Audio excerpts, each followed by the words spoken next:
So Rita and James, suddenly Alba's throwing more money around, more relief for energy bills, James. This is absolutely disgraceful. This morning, the Prime Minister stood up at a press conference and he announced that through the great light and generosity of the Australian Labor Party, Australians are going to, for the next 2 quarters, enjoy the princely sum of $75 taken off their energy bills. Let's have a little look at what he had to say. What we've seen is that in 2024, power prices fell 25.2%. They would have fallen just 1.6% without rebates. So this is energy bill relief, cost of living support that will also have an effect of putting downward pressure on inflation. Okay, but here's the thing. What the Prime Minister has left out of this equation is that this money he's handing you back, it didn't come off the magic money tree. This money is your money. You've already paid it in taxes. So the Albanese strategy right now, he's actually running with this to an election, is number one, make everyone's power bills higher through renewable energy and all of the other crispo and nonsense. 2, wind up increasing the Australian Commonwealth's tax take. That's the money they take out of your pocket through income tax every single pay packet. And then 3, hand back a tiny little sliver of that, of your money, to try and make you feel like, hey, what a great deal we're getting here, because actually, rather than jacking up our energy bills and rather than taking money away from us, this Albanese government, they're doing wonderful things for us. It is a fraud, it is a nonsense, and I was very disappointed to hear that the coalition apparently is going to back this ridiculous No. Are we surprised? Are we surprised? Just a couple of weeks ago, we saw them within minutes match the Albanese government's Medicare pledge, extra $9 billion just out of thin air. And this, we need a coalition, we need a conservative option in this country that is a real choice, that actually stands for something, that isn't scared to articulate a position that's different to Labor and take that to an election and say, this is what our platform is, this is why this is good for the country. And let the Australian people choose, like we did with the referendum, where we had 2 clear choices. Right now, we've got this uni-party craziness, and we just had Jim Chalmers on Sky News, the Treasurer, making all sorts of absurd claims about how he's overseen energy costs drop. What planet is he living on? Because I don't know anybody, including myself, whose energy costs have gone down in 2024. That's what he claimed.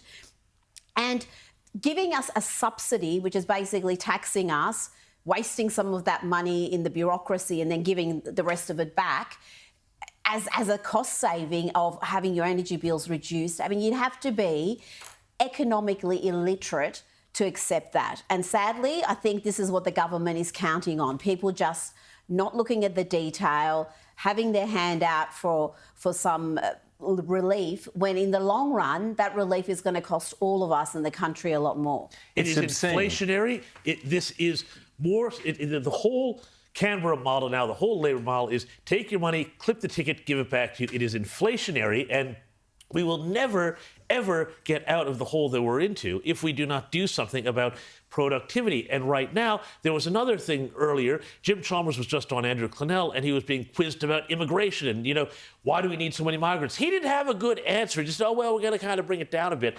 But everybody, I think, instinctively knows that we're in this low productivity situation now because government settings on migration and tax are screwing productivity down. So we're going to wind up with inflation, low productivity, and a lost decade. So much of the inflation we are seeing is being caused by the government, by the mad spending. So they're causing the issue, then they're railing against the Reserve Bank for not dropping interest rates, which they can't really drop because the inflation numbers aren't where they need to be because of the government overspending. So it's this vicious cycle we're in. And at the same time, we're seeing a sharp drop in the living standards of Australians. We're seeing all sorts of economic data that's deeply disturbing. And yet the Treasurer lives in some parallel universe where all these figures are just delightful. I mean, the things are going so well that they're offering $3,000 loans for people to buy appliances and pay their medical bills. Does that sound like a thriving economy? economy. This is exactly right. And you're talking about this program that they announced,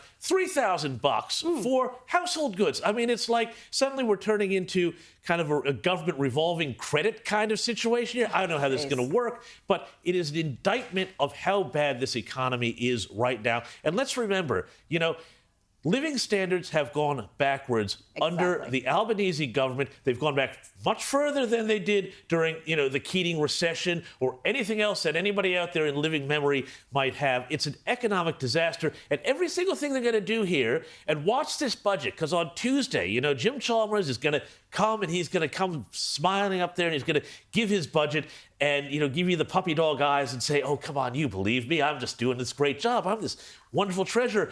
And there's going to be all sorts of things in there, more off-the-book spending on these various sort of future funds, slush funds, which the OECD also warned last year were inflationary, always deeply ideological, to try and impose more and more of government control into the economy. We see this through the bogus Made in Australia Future Fund, which is all about, giving money to selected industries for political influence. It's all about politics. It's not about the economy. It's not about the Australian people.